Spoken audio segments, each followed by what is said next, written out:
Dan pada kali ini kita sampai di inti acara, yaitu kajian yang akan dibawakan oleh beliau Al-Ustadz HM Budi Hidayat. Mari kita simak, mari kita perhatikan. Semoga kita mendapatkan ilmu dan barokah dari beliau. Waktu dan tempat kami persilahkan. Bismillahirrahmanirrahim. Assalamualaikum warahmatullahi wabarakatuh. Waalaikumsalam warahmatullahi wabarakatuh. Yang kami hormati sesepuh kami, ayahanda kami, Bapak Imam Sumedi, Ketua Ranting Peleburan, dan tidak lupa yang kami sayangi dan kami cintai, Ustadz HM Jumai. Beliau ini adalah guru saya. Sehingga sebenarnya saya ini berada di tengah-tengah guru sebenarnya. Ya, jadi mungkin tidak bermaksud untuk menceramai, ya, tapi mungkin kita kelas balik tentang perjuangan Muhammadiyah. Sehingga tema yang saya ambil adalah ikhlas sebagai ruh dan nafas perjuangan dakwah Muhammadiyah.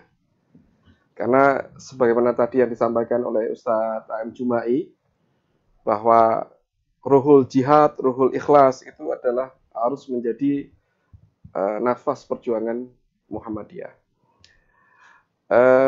Dan juga tak lupa teman-teman, adik-adik dari Ortom yang kami cintai, ya, bapak-bapak dari PRM Peleburan, ya, semuanya. Nah, tema ini saya ambil secara mendadak, ya, karena tadi nampaknya kalau kita orang Muhammadiyah ini kalau dapat tugas dari para pimpinan kita ini harus sami'na wa ata'na. Nah, saya dikabari tadi sore, maka tidak ada pilihan buat saya untuk sami'na wa ata'na berangkat ke gedung dakwah Muhammadiyah PWM. Terus kemudian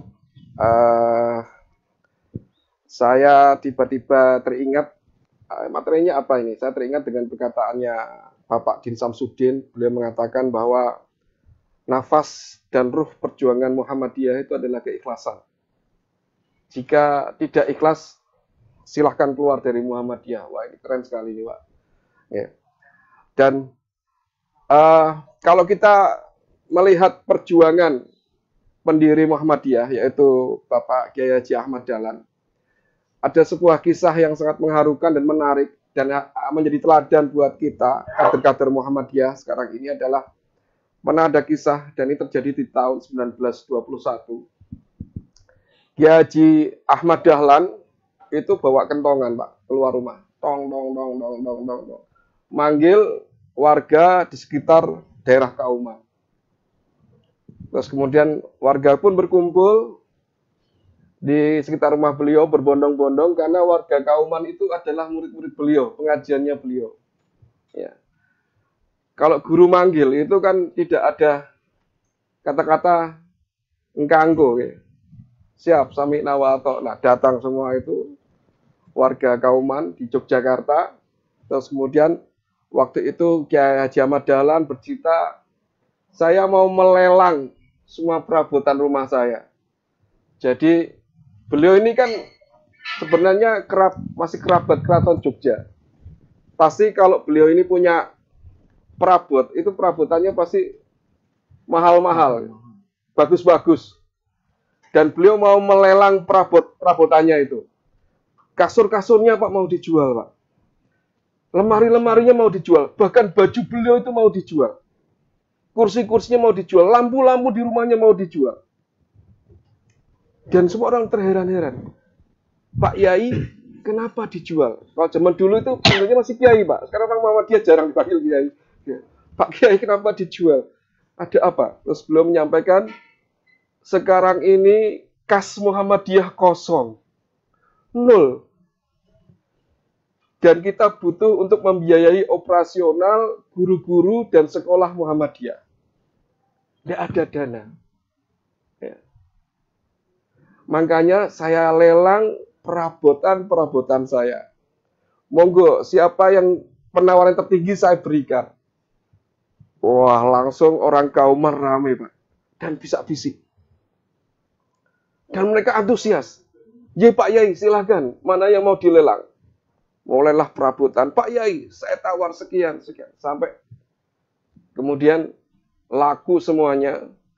Kemudian Ki Haji Ahmad Dahlan sebelumnya mengatakan, kita butuh 500 gulden. Karena zaman Belanda aja, Pak. Ya. Ternyata semua barangnya Kiai Haji Ahmad Dahlan itu laku 4.000 gulden. Nah, terus kemudian setelah selesai, warga Kauman disuruh ngambil. "Monggo, silahkan tadi yang menang lelang diambil barangnya." Nggak taunya gimana, Pak? Malah boten usah, Pak Yai. Ya. Biarkan 4.000 gulden itu buat kas Muhammadiyah. Loh, tapi kan Muhammadiyah cuma butuh 500 gulden. Ya, itu sisanya masukkan untuk bendahara Muhammadiyah. Kemudian warga Kauman bubar tanpa mengambil barang satu peser pun. Subhanallah, Pak. Pimpinan yang begitu ikhlas, nggih, untuk bagaimana dakwah itu hidup, menghidup-hidupi dakwah, ya, sampai semua dia jual. Subhanallah. Guru yang ikhlas akan nulur pada murid yang ikhlas, Pak. Ya. Makanya ada kaidah dalam bahasa Arab itu yang mengatakan faqidus syai' la yu'ti. Orang yang tidak punya itu tidak akan bisa memberi. Kita nggak bisa, Pak, ngajari orang ikhlas kalau kita sendiri nggak ikhlas. Nggih. Kita nggak bakal bisa infak uang kalau kita nggak punya uang. Kiai Haji Ahmad Dahlan itu tidak akan bisa mengajarkan keikhlasan kepada warga Kauman kalau beliau sendiri tidak ikhlas. Keikhlasan beliau kemudian menyebar kepada murid-muridnya, yaitu warga Kauman. Cuma nawar doang gitu, setelah itu ditinggalkan, "Monggo Pak Yai, kita nggak butuh barangnya Pak Yai, uangnya tetap buat Pak Yai." Masya Allah, Pak. Itu yang bikin Muhammadiyah itu gede sampai sekarang itu orang-orang seperti ini. Gitu. Masya Allah. Saya juga teringat kisahnya Pak A.R. Fakhrudin. Banyak orang nggak tahu, singkatannya Pak A.R. itu apa? Abdul Razak. Ya. Abdul Razak Fakhrudin atau Pak A.R. dipanggil. Masya Allah, Pak A.R. ini ada kisah, Pak. Jadi ada salah satu murid beliau, namanya Sarifuddin Simon. Sekarang usianya sudah 58 tahun. Ketika zaman mahasiswa itu cerita tentang Pak A.R. Salah satu ketua kita dulu itu. Ketika bulan Ramadan, itu ada acara sholat subuh berjamaah dan ada kajian ba'da subuh. Delalah UMY waktu itu, Universitas Muhammadiyah. Supirnya tuh nggak datang. Kuncinya juga dicari nggak ketemu. Akhirnya ketua mahasiswa waktu itu, IMM-nya itu menyuruh Pak Sarifuddin Simon ini untuk ngasih tahu Pak AR. Nggak jadi gitu. Karena kan nggak ada yang buat untuk jemput. Akhirnya bukan mas ya, sudah 58 tahun, Pak Sarifuddin Simon ini masih mahasiswa dengan bawa sepeda ontel, Pak. Itu kemudian memberitahu Pak AR. Ya. Nah, Pak Fakhrudin dikabari Pak AR, mohon maaf, itu jam 8, jam setengah 4, jam 3.30. Pak AR, mohon maaf, ini sebaiknya khutbah ba'da subuh, kuliah ba'da subuh ini kita batalkan. Karena kami nggak ada kendaraan buat jemput. Gitu. Karena waktu itu beliau itu posisinya adalah ketua PP Muhammadiyah begitu. Tokoh nasional yang kalau ketemu itu ketemunya Pak Harto gitu zaman waktu itu. Ya. Gus Dur, menteri-menteri gitu. Ya. Kok kayaknya kurang adab kalau misalnya mahasiswa kok nggak jemput pakai mobil. Gitu. Akhirnya kan dibatalkan. Terus apa kata Pak Fakhrudin? Beliau ini walaupun seorang pimpinan pusat boso pakai orang sama mahasiswa itu. Lah jenengan mriki nitih nopo? Kula nitih sepeda. Terus kemudian nggih, kula tak nderek mawon jenengan. Terus kemudian Pak Simon ini waktu itu masih mahasiswa. Mboten, Pak. Ampun, kita rubah aja jadwalnya jangan sekarang. Kita reschedule gitu. Ya. Mosok ketua PP Muhammadiyah diantarkan pakai sepeda ontel gitu. Level nasional. Ya. Menteri-menteri itu hormat sama beliau. Pak Harto itu hormat, Pak. Pak Harto itu disurati saja, Pak. Kepada yang terhormat Pak Soeharto. Saya pernah baca Pak Harto, ya, Bapak HM Soeharto. Kami mau membuat kampus UMY, gitu. Terus cuman koma, monggo, gitu. Nggak minta uang, Mbak, tetapi mengajak berkontribusi. Itu besoknya Pak Harto langsung transfer ratusan juta. Disurati gitu aja, padahal nggak minta. Nah, sehingga waktu itu mahasiswa sungkan. Orang tokoh nasional kok pakai sepeda. Nyebutnya, wis di reschedule saja. Gitu. Tapi apa yang terjadi? Pak AM mengatakan, ini sebentar lagi subuh.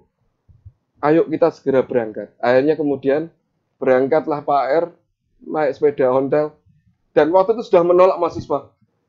Pak, nun sewu, jauh Pak UMY, Pak, masa pakai sepeda? Nggak apa-apa, ayo berangkat. Ini selak subuh, adzan subuh ini. Hanya beliau tokoh nasional yang dihormati Muhammadiyah seluruh dunia. Ya kan Muhammadiyah kan nggak cuma Indonesia, Pak. Ya ada PCI Saudi, ada PCI Mesir, ada sekarang terbaru, ada Thailand kita buka. Dihormati seluruh dunia. Pakai sepeda ontel. Tapi subhanallah karena ketawaduan beliau, keikhlasan beliau berjuang itu, beliau tidak melihat itu. Karena orang ikhlas itu nggak glamor, Pak, nggak silau dengan hal-hal seperti itu. Berangkatlah Pak AR itu dengan sepeda ontel, masya Allah dengan jarak yang jauh begitu, sehingga beliau bisa mengimami sholat subuh dan juga setelah khutbah subuh itu berlangsung dengan lancar begitu, subhanallah. Ini contoh buat kita ya. Inilah yang membuat Muhammadiyah besar sampai sekarang. Bahkan saya dengar pada masa Ustadz Haidar Nasir, Pak Haidar Nasir sekarang, ini kan sampai mau disumbang 1M aja enggak mau gitu. Itu kan kalau mungkin saya yang jadi ketuanya atau Ustadz AM Jumai ya mungkin langsung, ayo bro ambil aja. Tapi beliau itu karena menjaga keikhlasan amar ma'ruf nahi mungkar Muhammadiyah, beliau tolak ya, dan Muhammadiyah saya pikir lebih kaya gitu sehingga tidak butuh bantuan dari mana-mana biar dakwahnya itu bisa independen gitu. Subhanallah, kita juga masih sampai sekarang alhamdulillah masih diberi pemimpin-pemimpin yang ikhlas begitu, sehingga kita bersyukur menjadi teladan buat kita semua. Bapak-bapak yang dimuliakan oleh Allah, serta teman-teman Ortom, inilah yang menjadikan Muhammadiyah itu besar karena berjuangnya itu harus dengan keikhlasan. Kalau tidak muncul keikhlasan, maka akan hancur organisasi kita ini. Makanya jauh-jauh hari Kiai Haji Ahmad Dahlan mengatakan, hidup-hidupilah Muhammadiyah. Jangan cari hidup dari Muhammadiyah. Sampai Muhammadiyah itu Pak, konon katanya, itu menolak-nolak wakaf Pak. Karena banyak kader-kader Muhammadiyah yang ikhlas itu masih banyak, alhamdulillah. Wakaf sampai kita bingung. Saya dengar banyak tanah wakaf itu bingung dikelola karena banyak kader yang begitu ikhlasnya menyumbang kepada Muhammadiyah. Dan kalau masih seperti ini, kader-kader kita subhanallah mungkin sampai 1000 abad kemudian insya Allah Muhammadiyah masih bertahan dengan keikhlasan. Nah, kenapa dalam beberapa kitab para ulama mengatakan keikhlasan itu minimal ada tiga asarnya. Asar itu buahnya, samarahnya. Yang pertama, orang yang ikhlas itu akan mudah ditolong oleh Allah Subhanahu wa taala. Akan mudah ditolong oleh Allah. Di hadis Nabi, Rasulullah SAW pernah bercerita tentang tiga orang yang kemalaman. Terus kemudian mereka bersepakat bermalam di sebuah gua. Terus ketika mereka sedang bermalam di sebuah gua, tiba-tiba terjadi longsoran sampai batu itu jatuh di depan pintu gua, sehingga mereka itu terkunci dalam gua oleh batu besar. Terus kemudian tiga orang ini kemudian berkata, wah, kita gak bakal selamat ini kalau tanpa pertolongan dari Allah Subhanahu wa taala. Karena mereka sudah nyoba bertiga itu, laki-laki semua dan mereka laki dewasa yang kuat. Itu batu nggak bergerak sama sekali. Terus kemudian ini tidak bisa yang membuat kita keluar dari kesulitan ini kecuali dari pertolongan dari Allah Subhanahu wa taala. Kemudian ayo kita berdoa dengan doa yang dengan wasilah amal yang menurut kita paling baik, paling ikhlas. Maka yang satu berdoa, ya Allah, seandainya amal saya berbakti kepada kedua orang saya ini ikhlas, maka geserlah batu ini sehingga kami bisa keluar. Tiba-tiba batu itu bergeser. Ada celah kecil lain mereka nggak bisa keluar. Ini ikhlasnya di mana, Pak? Ternyata satu orang ini baktinya luar biasa. Dia ini punya dua orang tua yang sudah sepuh. Itu dia sangat hormat birrul walidain kepada kedua orang tuanya karena mengharap ridho dari Allah. Salah satu caranya adalah beliau tidak mau memberikan sesuatu kecuali kepada kedua orang tuanya dulu. Baru kepada anak-anaknya dan istrinya. Sampai suatu ketika beliau pulang, itu kemalaman. Padahal biasanya kalau pulang itu tidak malam-malam, sambil bawa susu. Dan susu ini sebagai makanan, karena ini orang Arab. Ya, sebagai makanan untuk orang tuanya dan anak-anaknya. Ketika pulang, ternyata kedua orang tuanya sudah tidur. Sementara anaknya kelaparan. Ya, kelaparan, terus kemudian karena si anak ini sudah punya tekad bahwa bentuk birrul walidaini saya itu adalah selalu mengutamakan kedua orang tua saya tunggu sampai orang tua saya ini terbangun dari tidurnya. Ini buat adik-adik ini ya. Oh, ini keberkahannya luar biasa loh berbakti pada orang tua. Ya, orang yang mau mati itu bisa tertolong kayak kisahnya ini. Ya. Itu kemudian ditunggulah dia sambil duduk di samping bapak ibunya yang sedang tidur sambil bawa susu begitu. Ya. Ibunya baru bangun setelah menjelang subuh. Terus diberikan kepada bapak ibunya, setelah itu kepada anaknya. Padahal anaknya sudah nangis-nangis karena kelaparan. Terus dia mengatakan, ya Allah, kalau saya selama ini adalah berbakti kepada orang tua karena mengharap ridho-Mu, ya Allah, geserkan. Dan tadi kemudian bergeser. Terus kisah yang kedua, Pak, itu tentang seorang pengusaha yang jujur. Jadi ada 3 orang. Orang yang kedua ini seorang pengusaha. Dia juga, wah ini kok belum, masih ada celah tapi nggak bisa keluar. Dia kemudian giliran yang berdoa. Ya Allah, kalau selama ini saya jujur dalam berniaga, termasuk pada karyawan-karyawan saya, maka keluarkan kami dari gua ini. Terus kemudian tiba-tiba terjadi agak sedikit goncangan gitu dan batu bergeser, tetapi mereka tetap nggak bisa keluar. Tetapi cahaya di luar sudah mulai kelihatan. Terus apa, Pak? Ternyata ini orangnya subhanallah. Jadi dia ini orang yang tidak curang dalam berbisnis. Dia punya seorang karyawan. Ketika karyawan ini mau gajian, malah pulang kampung. Kan banyak yang seperti itu ya. Kita punya pembantu, kita punya khodimat, kalau pulang kampung menjelang lebaran begitu. Ya. Ini mau gajian malah pulang. Terus kemudian karena dia pulang, dia pengusaha. Ini uang ini kalau enggak kemudian diinvestasikan eman-eman. Terus kemudian dibelikan 2 ekor kambing gajinya itu. Dibelikan 2 ekor kambing. Nah, terus dia bilang, nanti kalau pembantu saya pulang, nanti tak berikan kambing ini kepada pembantu. Silahkan mau dijual atau gimana begitu. Ternyata nggak pulang-pulang, Pak. Nggak balik-balik gitu. Sampai kambing ini itu beranak pinak. Beranak pinak dan banyak sekali sampai memenuhi sebuah lembah. Nah, ketika kambingnya sudah bertahun-tahun itu banyak, baru pembantunya datang. Sambil mengatakan kalau bahasa kita agan, atau bos gitu ya. Pak, saya dulu lupa Pak, ketika pulang nggak minta gaji. Nah ini saya mau minta gaji saya sekarang. Terus, tapi karena dia seorang pengusaha yang jujur, dia mengatakan itu gajimu. Yang tadinya cuma 2 kambing jadi ribuan kambing, Pak. Nah, karena dia merasa, wah, Pak, ini saya orang miskin, Pak, jangan dipermainkan, Pak. Itu gajimu, ambil saja. Dan itu diambil tanpa sisa. Jadi kan sisa ke sidik ya, Pak ya. Lawang ngingu kambing ini gampang gitu ya. Ya, apalagi bertahun-tahun. Itu nggak disisakan 1 ekor pun, Pak. Dibawa pulang kampung semua itu. Tapi ikhlas. Mungkin kalau kita kan langsung mikirnya, waduh, saya kambing udah dia tak gani wae harga 2 kambing kan gitu, Pak ya. Tapi karena dia jujur, kambingnya semua dikasihkan. Tertolong, Pak. Sampai kemudian yang ketiga ini, wah, mau keluar masih belum bisa. Baru yang ketiga kemudian berdoa, ya Allah, selama ini saya berusaha menjaga diri. Ya, menjaga diri dari perbuatan-perbuatan maksiat. Kalau selama ini aku melakukan itu karena Engkau, ya Allah, ikhlas karena Engkau, maka keluarkan kami dari gua ini. Nah, ternyata ini ada punya kisah juga. Ya. Akhirnya buka dan dia bisa keluar, Pak. Dan kisahnya apa, Pak? Ternyata ini orang kaya. Suatu kita dimintai tolong sama seorang gadis yang cantik. Tercantik di desanya, begitu. Nah, terus dia mengatakan, Pak, bapak saya sakit, saya butuh.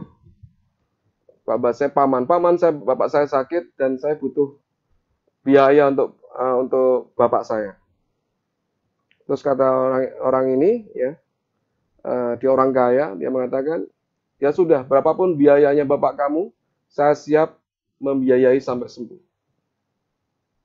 Tapi syaratnya kamu adalah apapun yang saya minta harus dikabulkan, gitu.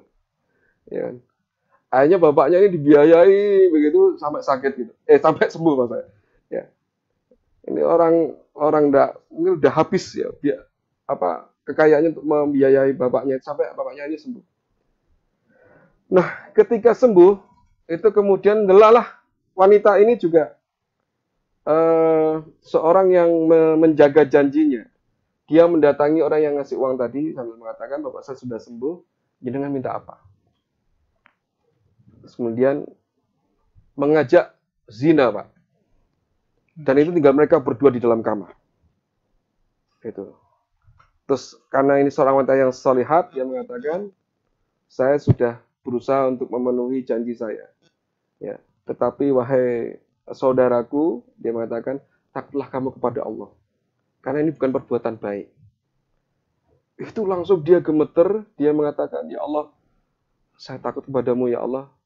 Dan kemudian saya ikhlaskan apa yang selama ini uang-uang saya keluarkan untuk membiayai penyembuhan dari ayah si gadis ini. Hanya mereka bertiga keluar. Artinya begini Pak, para ulama itu membuat kesimpulan bahwa orang ikhlas itu akan dikeluarkan oleh Allah dari kesulitan.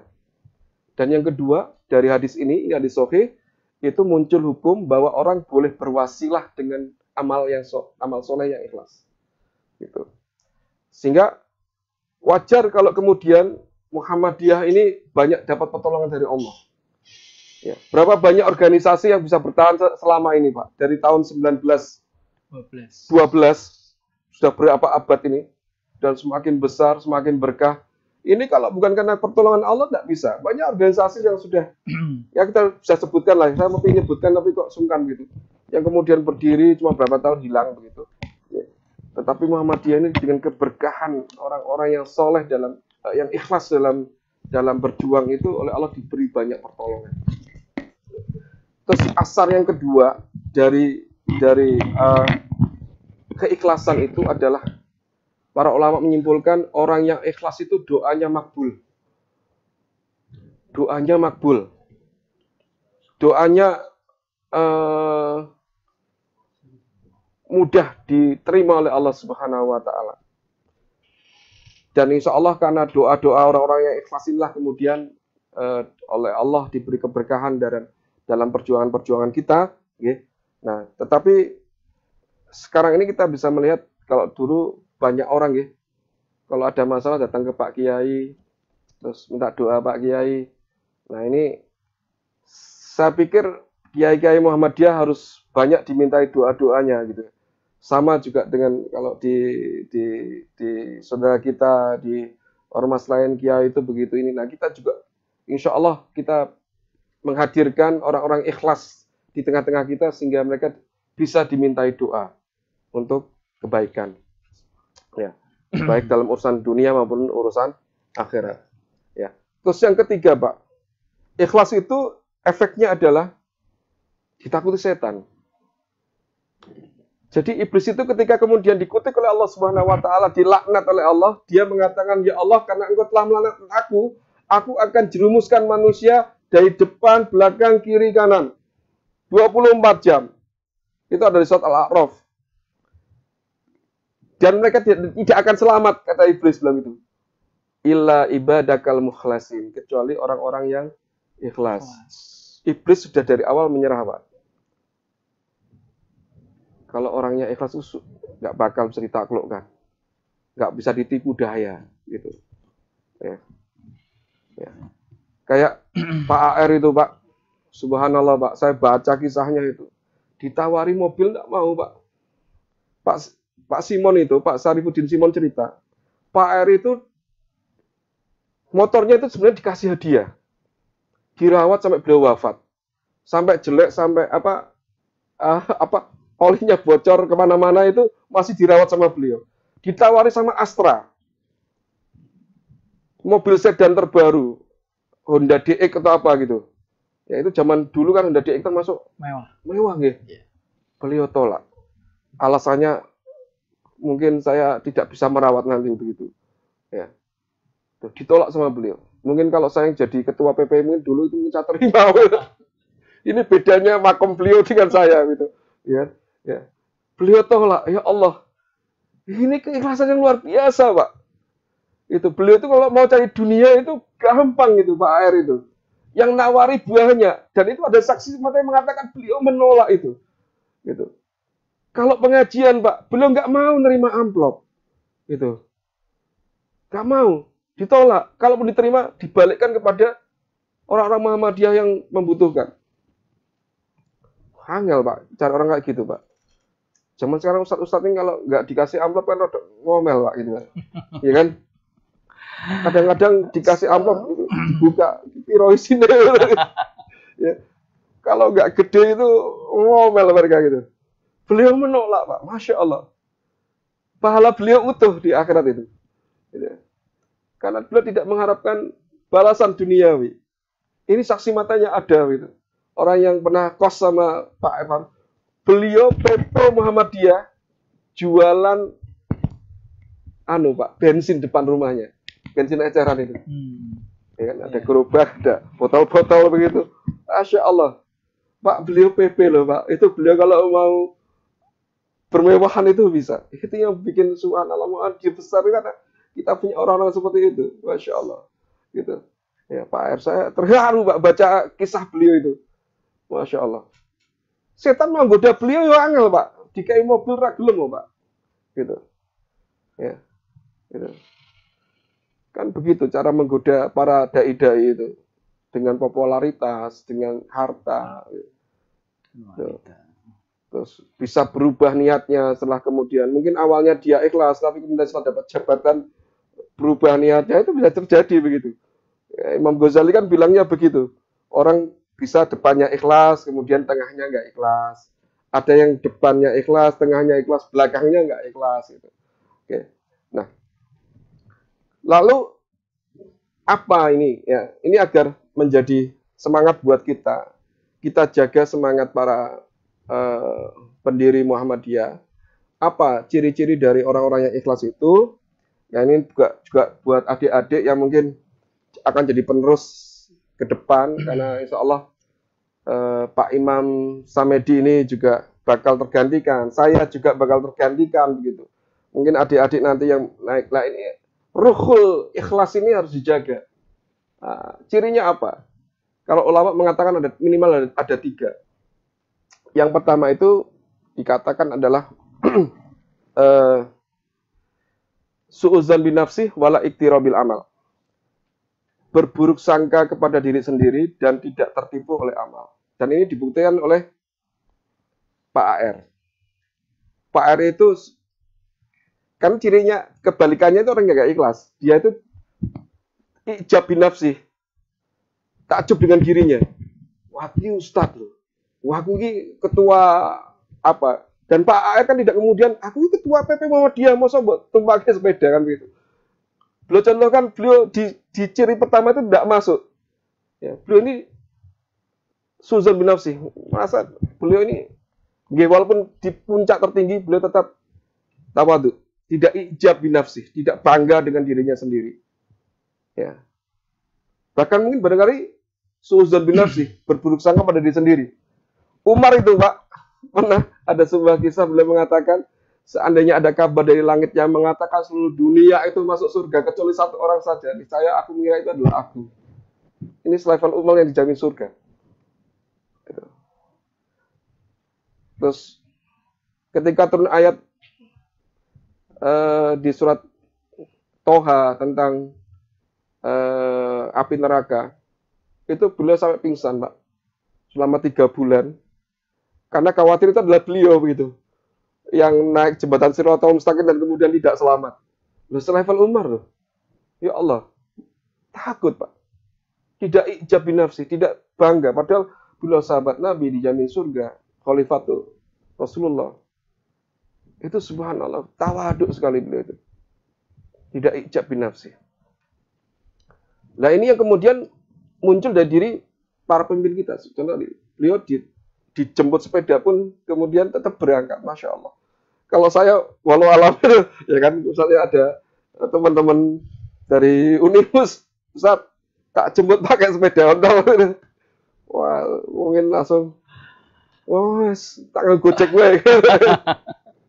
Ya, ya, itu Masya Allah. Wala iktirabil amal, dan tidak tertipu oleh amal yang dilakukan.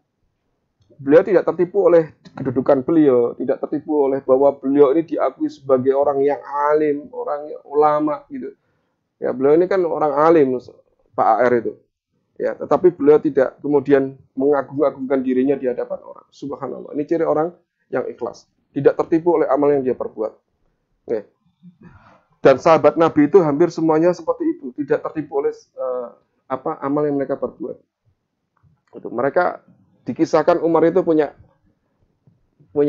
garis hitam di matanya itu.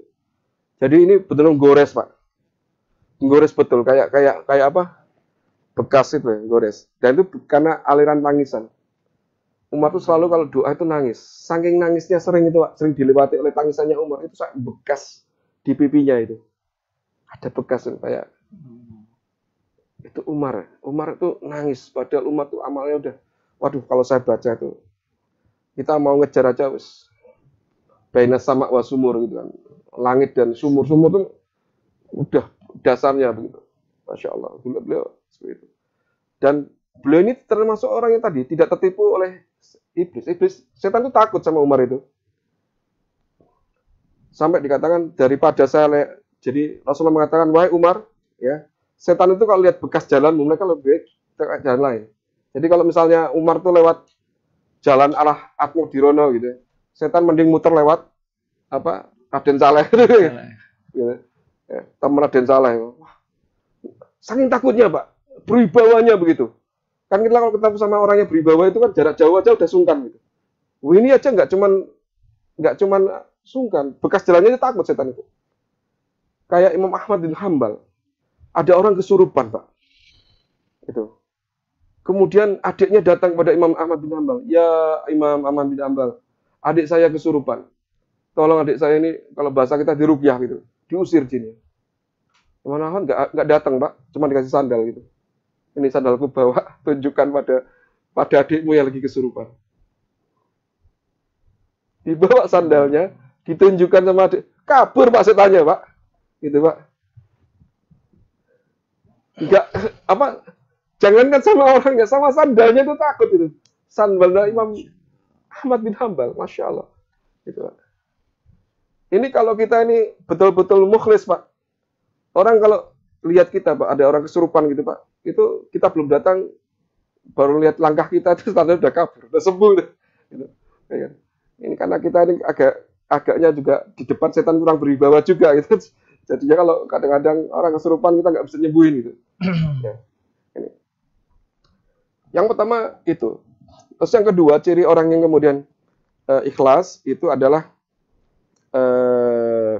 mereka ini adalah orang-orang yang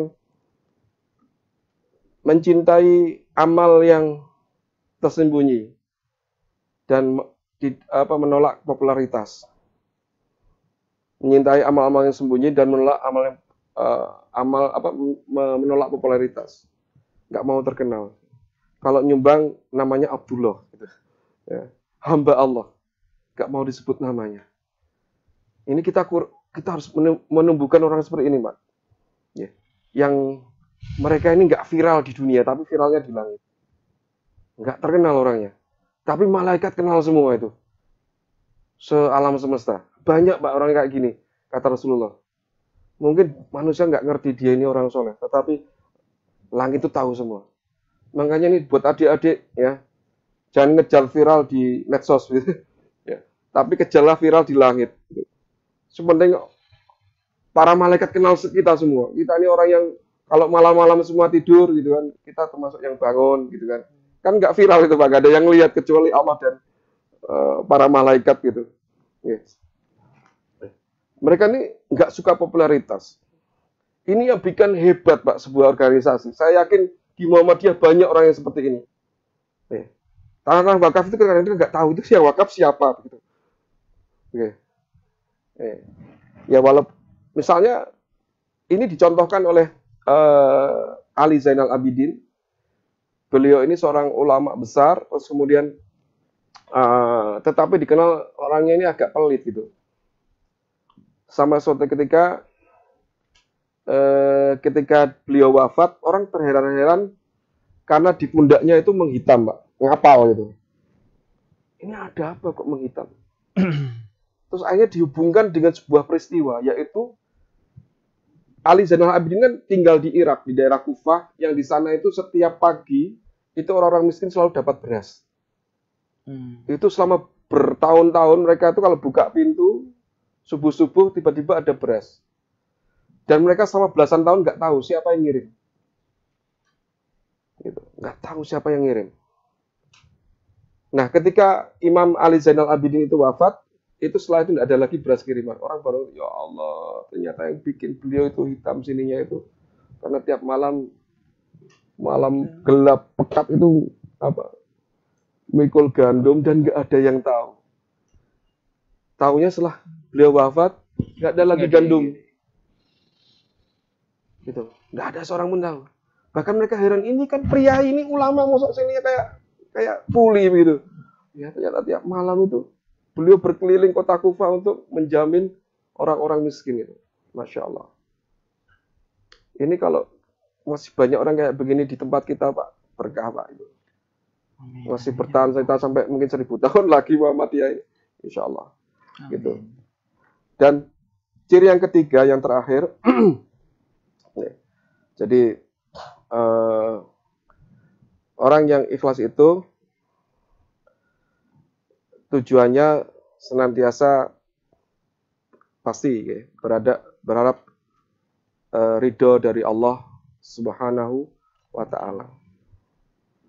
Jadi yang pertama tadi adalah berburuk sangka pada diri sendiri dan tidak tertipu oleh amal yang diperbuat. Yang kedua, menyukai amal yang tersembunyi dan benci popularitas, tidak suka popularitas. Dan yang ketiga ini mereka senantiasa berharap dalam setiap amalnya adalah ridho dari Allah Subhanahu wa Ta'ala. Dan insya Allah orang-orang yang senantiasa berharap ketika dia berjuang mengharap ridho dari Allah Subhanahu wa Ta'ala akan diberkahi perjuangannya dan juga kehidupannya. Dan ini insya Allah kalau kemudian generasi Muhammadiyah kemudian mewariskan dari Kiai Hajat Ahmad Dahlan, ya kemudian kita kepada generasi selanjutnya, insya Allah gerakan dakwah ini, Perserikatan Muhammadiyah akan menjadi perserikatan semakin besar, ya berkembang dengan sangat pesat, ya. Dan alhamdulillah ini kan sekarang sudah banyak negara-negara yang kemudian pengen buka cabang Muhammadiyah begitu. Ya, subhanallah, cabangnya ada di Thailand, di Mesir, di Sudan. Ternyata pusatnya di Yogyakarta. Ini kan gerakan sebuah organisasi yang melakukan gerakan internasional, tidak cuma gerakan lokal Indonesia saja. Dan insya Allah ini peran dari para guru-guru kita, peran dari para ketua-ketua kita, para aktivis kita, dan semoga kita semua menjadi bagian dari tadi orang yang mempertahankan ruhul ikhlas dalam berjuang. Amin. Ya. Insyaallah. Amin. Insya Allah ini yang bisa saya sampaikan. Semoga kita semua ditulis oleh Allah sebagai hamba-hamba Allah yang senantiasa menjaga keikhlasan. Amin. Amin. Amin. Ya.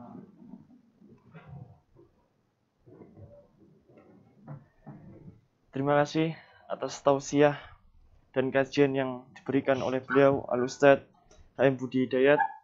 Semoga dengan tausiah beliau kita dapat bersemangat lagi dalam menghidupkan Muhammadiyah, dalam berikhlas pada Muhammadiyah, dan mampu meneruskan perjuangan beliau Kiai Haji Ahmad Dahlan.